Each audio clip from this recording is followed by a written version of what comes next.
Okay, so let's unpack one of the most remarkable stories of artistic persistence we've really ever come across in these deep dives. We are looking at the career, or maybe it's better to say, the decades-long passion project of Oliver Klacik. His debut album, A Night on the Earth, was conceptually written, composed, and demoed way back when the world was listening to, like, Nirvana and grunge, specifically between 1995 and 2000. But the record, as a professional, polished piece of music, it only saw the light of day in 2025, 3 decades later. And that's thanks entirely to modern technology. It really is. It's like a technological and personal time capsule all rolled into one. Yeah. We've got documentation here detailing an artist battling not just, the usual struggle of creation, but these profound technical, financial, and geopolitical limitations. We're talking post-Yugoslavia 1990s. The sources trace this incredible journey, literally, from capturing music using, get this, dual VCRs and a cheap microphone. Well, VCRs. Exactly. All the way to resurrecting those same demos using sophisticated artificial intelligence. So that's really our mission today, isn't it? To truly trace the history of Klacik, understand how his production methods evolved, the VCR era versus the AI era. And then we really want to conduct an intensive analysis of the emotional core, maybe even some political undertones woven into the lyrics of A Night on the Earth and its very distinct accompanying single. This isn't just a discussion about music. It feels more like a masterclass in how artistic integrity can literally wait 3 decades for technology to finally catch up. And that waiting, that's the crucial part. To understand the music, you absolutely have to understand the crucible it was forged in. We're bridging the low-tech 90s, a period of really intense trauma and economic collapse in the Balkans for his generation, with the much more democratic soundscape of 2025. This record is basically a testament that a strong artistic vision, if you just hold on to it, will eventually find its voice. Okay, so let's start right at the beginning then to understand where this particular voice actually comes from. Oliver Klacik was born in West Germany, Remscheid, February 1976. But this German origin gets complicated fast. At just 6 months old, he was sent to Stara Pazova in Vojvodina, Serbia, and he was primarily raised there by his mother and grandparents. Yeah, that immediately sets up a really complex foundation, doesn't it? Yeah. The internal sources we looked at highlight that his background is Slovak on his father's side and Serbian on his mother's side. And crucially, after the devastating breakup of Yugoslavia, he made a very conscious choice to refuse to declare any specific nationality. Now, that refusal is a deep political and personal statement. It really reflects the tumultuous identity crisis and the conflict that gripped that whole region during his formative years. He was sort of an individual defined by a shattered geography. And the geopolitical reality of that time. I mean, that was just the air he breathed. It deeply affected his opportunities, his outlook, everything. The sources really emphasized that his youth, like so many Gen X individuals in that region, was profoundly affected. I think one source even described it as ruined by the Yugoslav wars, a hyperinflation that followed, and the suffocating international sanctions. When you read the raw emotionality of the lyrics he wrote in the mid-90s, especially those themes of betrayal and despair, you just can't separate them from this backdrop of, societal and personal instability. Absolutely. The emotional landscape of his songs is just permeated by that external fracturing. I mean, when your whole world feels like it's falling apart, your internal relationships, your heart breaks, they just feel amplified, right? Yeah. But despite all this chaos, his internal drive towards music actually began really early. Yeah. It started with writing what he called whimsical songs back in elementary school. Yeah, it seems music was this self-taught, just burning passion for him. He taught himself guitar and later learned to play a borrowed synthesizer, apparently the only way he could get his hands on instruments during high school. But he just kept writing. It sounds like it was a compulsion, but obviously not a feasible career path back then. Which brings us to this fascinating contrast in his professional life. Right. While he was harboring this bluesy compositional genius inside, he was simultaneously forging a path in a completely different, really rigid, high-tech field. He actually made his professional living as a software developer.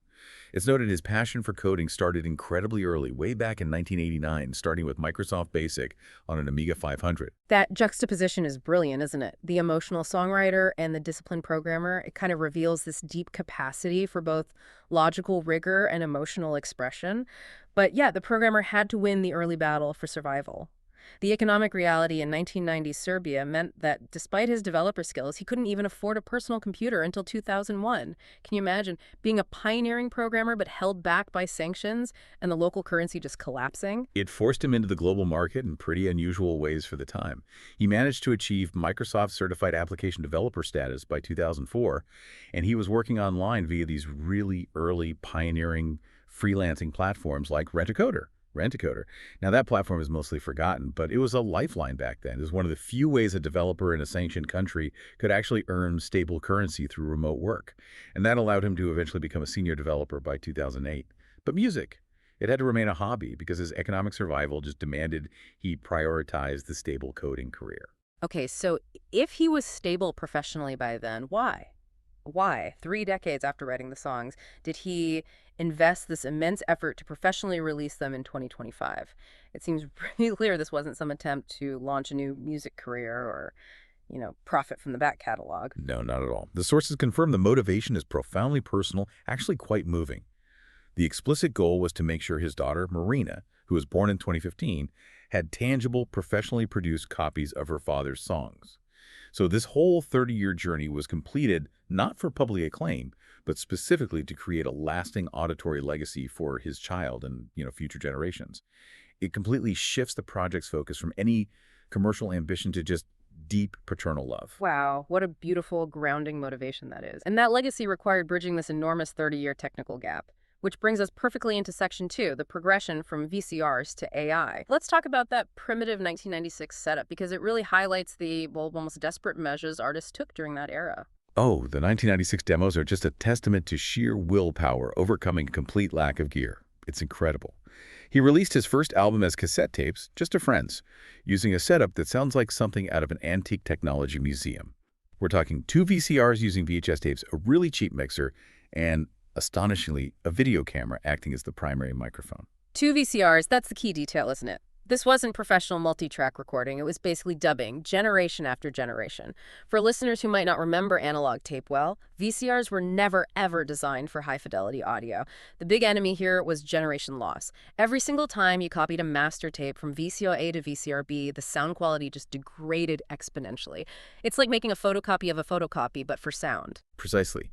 So the original sound was captured poorly to begin with by the video camera mic, and then that already poor sound was immediately diminished even further by the low bandwidth of VHS tape audio tracks. His cousin, Sasha Lapijevich, essentially performed an audio miracle just by acting as the producer and engineer to get any usable sound out of that. He even managed to integrate borrowed instruments like an accordion and a bass guitar into this ridiculously constrained setup. It just speaks volumes about the determination to capture the idea, regardless of the quality sacrifice involved. That raw determination obviously sustained him through the next phase, the instrumental transition between about 1997 and 2001. He finally owned his own synthesizer by then and spent those years composing new tracks and refining his sound, instrumentally at least. Yeah, and the big turning point came when he finally acquired that computer in 2001. That allowed him to create the first version of A Night on the Earth. But this version, which he released locally, was entirely instrumental. And this is where we see that artistic compromise, driven mostly by financial reasons and, self-criticism. Right. He had the lyrics written, the melodies composed, but he deliberately removed the voice. Why? The internal documents explain it pretty clearly. He genuinely felt his own voice isn't really good enough to carry the sophisticated emotional weight of the songs he'd written. And on top of that, he absolutely lacked the funds to hire a professional studio, quality engineers, or any session musicians. That was just out of the question. So what resulted was this collection of instrumental pieces, played primarily on the synthesizer. And while it definitely demonstrated his compositional strength, you have the structures, the melodies, it likely sounded, highly stylized, maybe even somewhat sterile, like high-quality video game music from the early 2000s. It was missing that essential emotional human element that only a lyricist's voice can really provide. The full story just remained hidden. And it stayed hidden until the technological leap forward in 2025. And this is where AI steps in, acting as this sort of democratic equalizer, finally fulfilling that original artistic vision without requiring the artist to spend a fortune on a studio. Exactly. Oliver noticed the rapid improvement in tools like Sunos.ai, but his approach was very deliberate, very specific. He used the AI not to create new music or lyrics, Apparently, he's strongly opposed to that idea, but strictly as an affordable, high-production value tool. A tool to realize the sound he had always wanted for his original 1990s lyrics and melodies. And that's the critical distinction, isn't it? Creation versus realization. When people talk about AI democratizing music, this is a prime example. Instead of needing, tens of thousands of dollars for studio time, session singers, mixing engineers to execute 16 tracks, he leveraged a sophisticated system that could generate professional quality instrumentation and vocals based purely on his uploaded demos and his desired style props. And the dedication involved in directing the AI, that was immense too. This wasn't some one-click magic solution, not at all. The sources note that some songs required hundreds of regenerations, basically hundreds of attempts to achieve the desired tone, the fidelity, and the emotional resonance needed. He wanted it to sound like those low-fidelity 90s demos had somehow been perfectly recorded back then in a modern studio. He was basically acting as the meticulous artistic director, kind of fighting the algorithms until they finally matched his 3-decade-old vision. The outcome was finally a successful professional release via DistroKid. For those unfamiliar, DistroKid is a really popular digital aggregator that lets independent artists easily distribute their music to all the major global platforms: Spotify, Apple Music, YouTube Music, all of them. So he finally had the pro-sounding instruments and vocals that he was denied by the geopolitics and economics of the 1990s. Yeah, and there's an interesting little nuance in the final release structure, too. The 2025 A Night on the Earth album, the one released through DistroKid, it focuses solely on the 12 English-language songs and those 4 instrumental tracks. The Serbian language material, which he also composed back then, was deliberately reserved for a future dedicated album. Why the separation, do we know? Well, it's noted that some of the earlier Serbian songs, like one called Trafo Stanica, which means Transformer Station, required substantial rewriting in 2025 to become, quote, more serious. This suggests that while his English work was maybe rooted in these deep, serious, emotional themes right from the start, some of his earlier Serbian material might have contained, lighter, maybe more cynical or less mature content that he felt needed editing to fit the artistic weight of his ultimate legacy project. That makes sense. It shows that even 3 decades later, the artist still retains the right to curate and, mature his own body of work before presenting it fully to the public. Okay, now that we understand the history, the journey, let's move past the production process and really get into the content. Section 3. The sonic analysis of A Night on the Earth. 16 tracks. That's a serious amount of music. What does this album actually sound like? Well, the sonic palette is definitely dominated by intense emotional expression. And that's predominantly channeled through ballad structures and blues structures, which perfectly reflects the lyrical content we'll get into. You have the core heartbreak sound in tracks like Yes, I Know, which is described as a powerful rock blues ballad. Then there's Now I Know, more of a straightforward rock ballad, and 3 Million Miles, which is a classic blues ballad. Heartache and introspection are really the driving engines here. But the stylistic variety is actually quite surprising, isn't it? Especially considering the isolated conditions he composed these songs in back in the 90s. He clearly wasn't afraid to experiment with genre. You mentioned the blues and rock ballads, but then you have I Don't Want to Die Tonight, which is described as an acoustic guitar country song that's a huge stylistic shift. Then there's How to Buy Love, which apparently uses a distinct reggae rhythm, and Song for You is listed as a refined piano duet. That stylistic freedom really suggests an artist who was composing purely based on what served the emotion of the song, completely unconstrained by, say, the commercial mandates of a record label. He's definitely showing off his compositional range. And we also can't forget those 4 purely instrumental tracks at the end, tracks 13, 16. They really remind us that the composition itself, the music, was always paramount for him. Right, those instrumentals.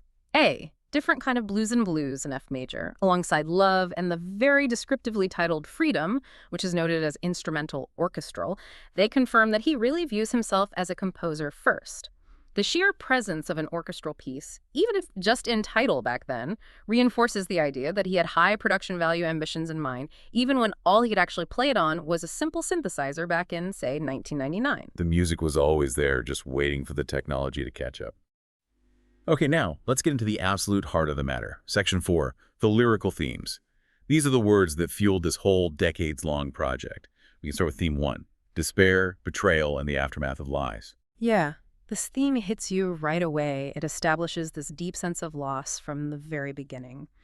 Track 1, Yes, I Know, sets this almost cyclical tone of serial sadness, opening with the line, "It is December once again." December should be a time for hope, maybe reflection, but the narrator here is just anchored in the painful realization of deceit.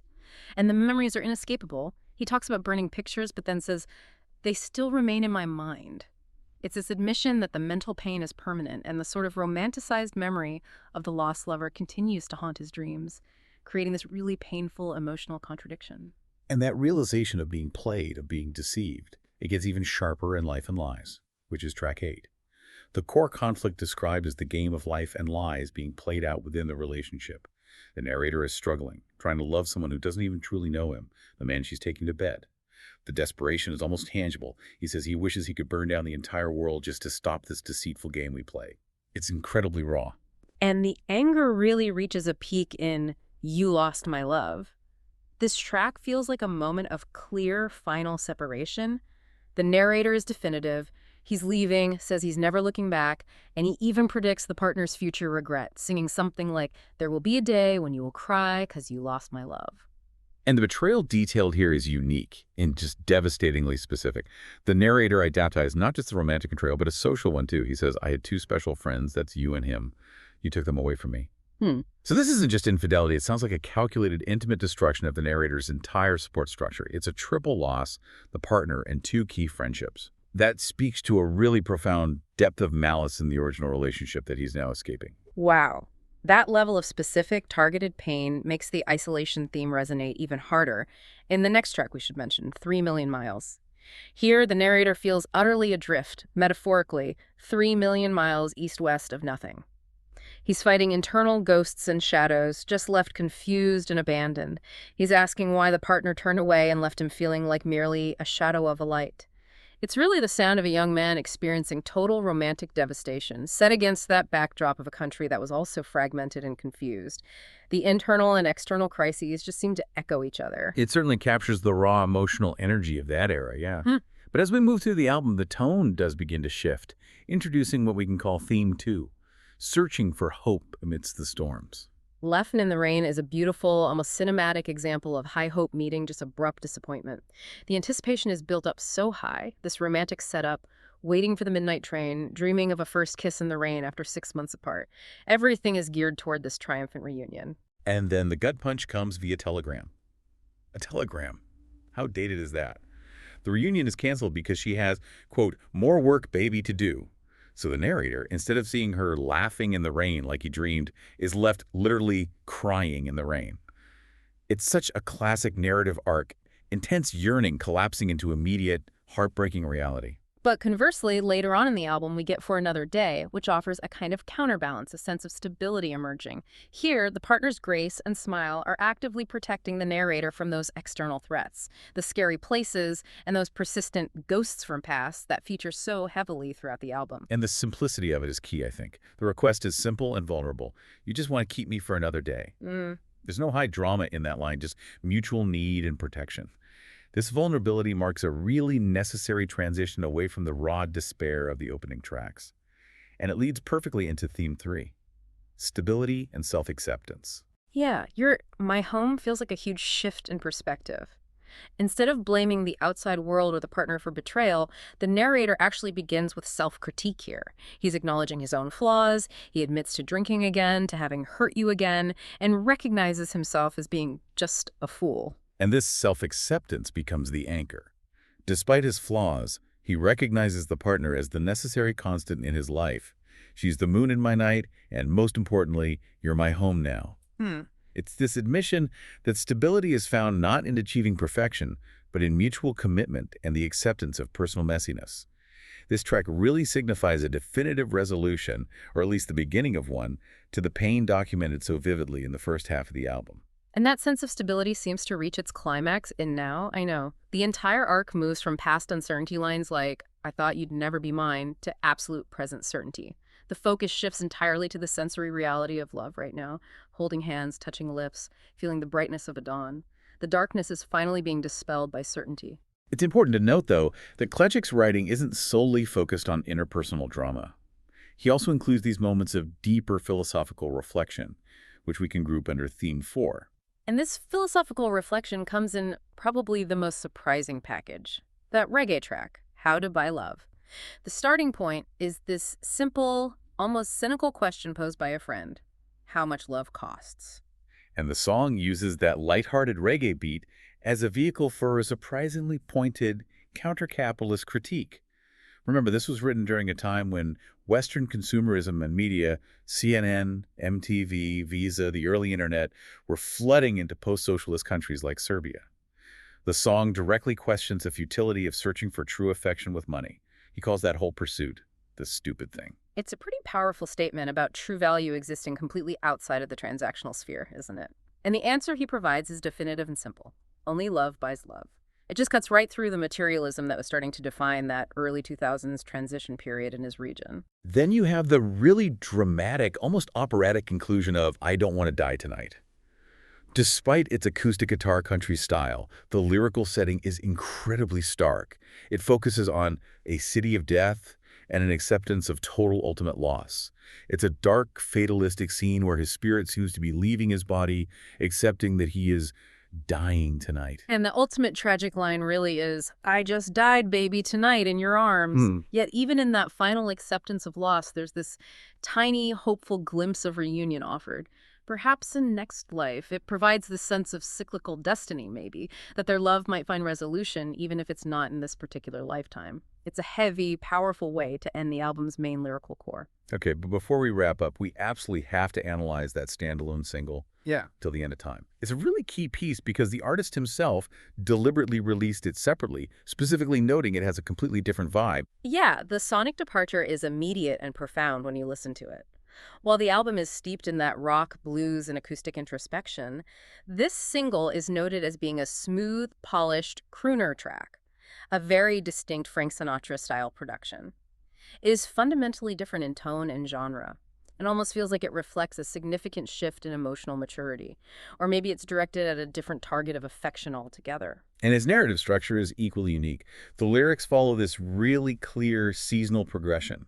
It maps the emotional journey of commitment onto the natural world, cycle by cycle. And this structure gives the resulting promise a sense of, like, organic inevitability. Right. It starts in summer, where the passion is immediate and visceral, just pure longing. Lines like, "Hold my heart so tight and I want to kiss you, dear." Very present tense, very immediate. Then autumn and winter arrive and they introduce uncertainty. The wind starts bringing up my fears and the narrator asks that central, anxious question: could you then be mine? The cold months are clearly testing the relationship's strength. And that emotional tension builds right through the darkness of winter, leading to the necessary culmination when spring arrives.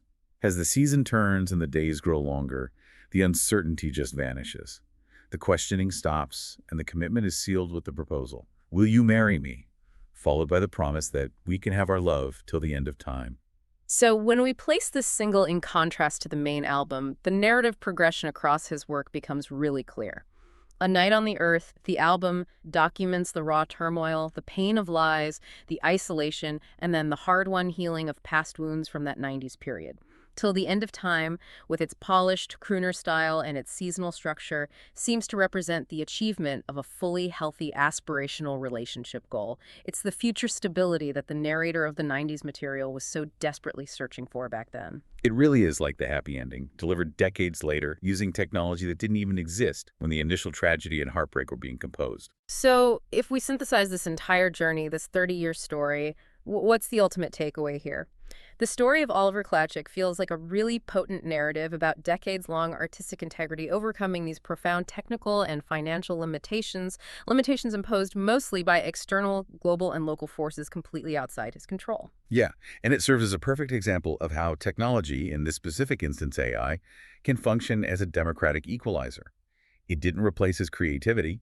It simply provided the high-quality, affordable production means that were completely financially and geographically inaccessible to him back in the 1990s and 2000s.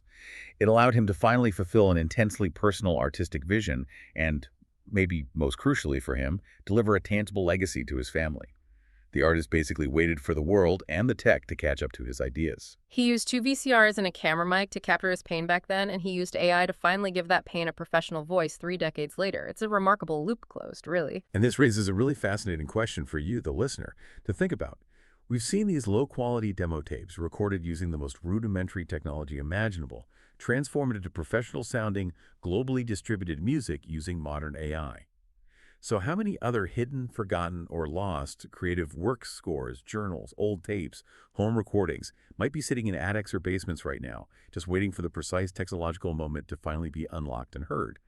The power of persistence, especially when it's finally married to technological access,